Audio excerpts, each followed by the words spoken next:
आज हूँ विश्व स्वास्थ्य दिवस।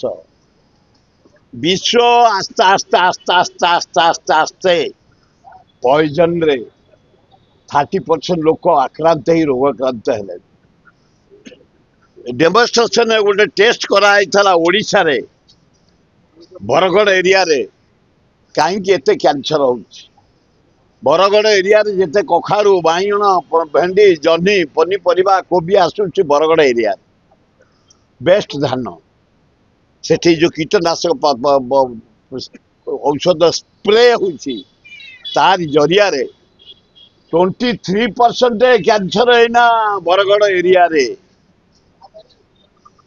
मु कहूनी मेडिकल साइंस रिपोर्ट कहूँ भयंकर परिस्थिति है पृथ्वी रे एभलिया केबे हार्ट अटैक हो नला।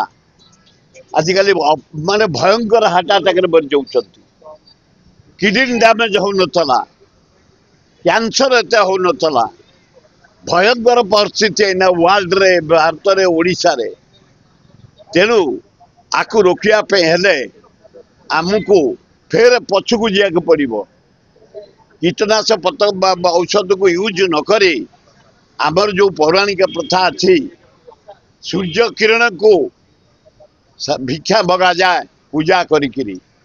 हे सूर्य ये जो पोक जोक होती ये जो जीवाणु घेरी जाऊँगी आकु तबे हत्या कर। स्वतंत्र पूजा हुए गाँ गहली टू सहर पर्यंत।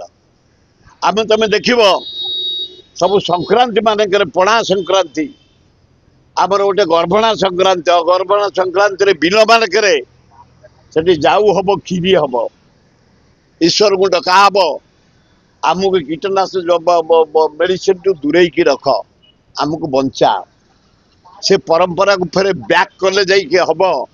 ये हूँ पौराणिक मत। आस्ते आस्ते आस्ते विश्व पॉइजन आड़की गलानी 23% पॉइजन व्यापिलानी।